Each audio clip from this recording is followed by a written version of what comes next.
ఆయన బాధ పెట్టినను తన కృపా సమృద్ధిని బట్టి జాలిపడును. ఆమేన్.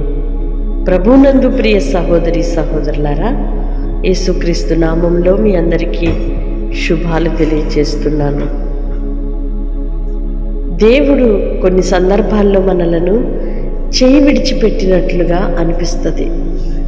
మనం వెళుతున్న మార్గము, మనం ఎదుర్కొంటున్న సమస్యలు ఎలా ఉంటాయి అంటే, దేవుడు కూడా నన్ను ఈ క్షణం నా చేయి విడిచిపెట్టాడేమో, నా బాధను గుర్తించటం లేదు, ఈ సమస్యలో నుండి నన్ను ఎవరు విడిపిస్తారు అని బాధపడుతూ వేదన పడుతూ ఉంటాం.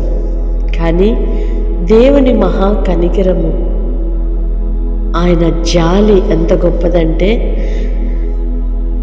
కొన్ని సందర్భాల్లో మనలను బాధ పెట్టినట్లుగా ఉన్నప్పటికీ తన కృపా సమృద్ధిని బట్టి, అంటే మన గొప్పతనమో, మన జ్ఞానమో, మన మంచితనమో, భక్త్యో కాదు, కానీ ఆయన కృపా సమృద్ధిని బట్టి మన ఎడల జాలిపడి విడిపించి నడిపించు దేవుడై ఉన్నాడు. ఇంత గొప్ప దేవుని కలిగి ఉండటం నిజముగా మనము ఎంత భాగ్యవంతులమో కదా. దేవునికి కృతజ్ఞతాస్తుతులు చెల్లించుదుముగాక. పరిశుద్ధుడు అయిన దేవ, ప్రేమ కలిగిన తండ్రి, మీ స్తోత్రాలయ్యా. కేవలం మీ కృపను బట్టి మాత్రమే, మీ కృపా సమృద్ధిని బట్టి మా మీద జాలి పడుతున్నారు. కొన్ని సందర్భాల్లో మేము బాధ పెట్టబడినట్లుగా, బాధపరచబడిన వారిగా ఉన్నప్పటికీ మీ జాలి, మీ దయ, మీ కనికరమును మా పైన మీరు అనుగ్రహిస్తూ విడిపిస్తున్నారయ్యా. మీ స్తోత్రాలు చెల్లిస్తున్నాం.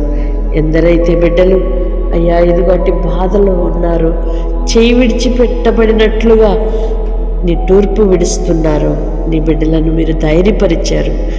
జాలిపడు దేవుడను కృపా సమృద్ధిని బట్టి, మీ మహా కనికరమును బట్టి మా ఎడల జాలి పడుతున్నారని గ్రహించిన వారమై మిమ్మలను స్తుతించి ఓపికతో, ఓర్పుతో మీ కార్యముల కొరకు ఎదురు చూసే కృపను ప్రతి ఒక్కరికి దయచేయమని వేడుకుంటున్నాం.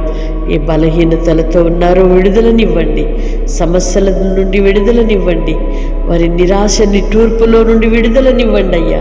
మీరు కనికరించండి, కృప చూపండి.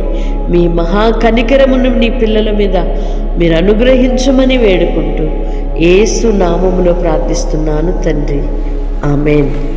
దేవుని జాలి, ఆయన మహా కృపా సమృద్ధి మనపై ఉండునుగాక. ఆమేన్.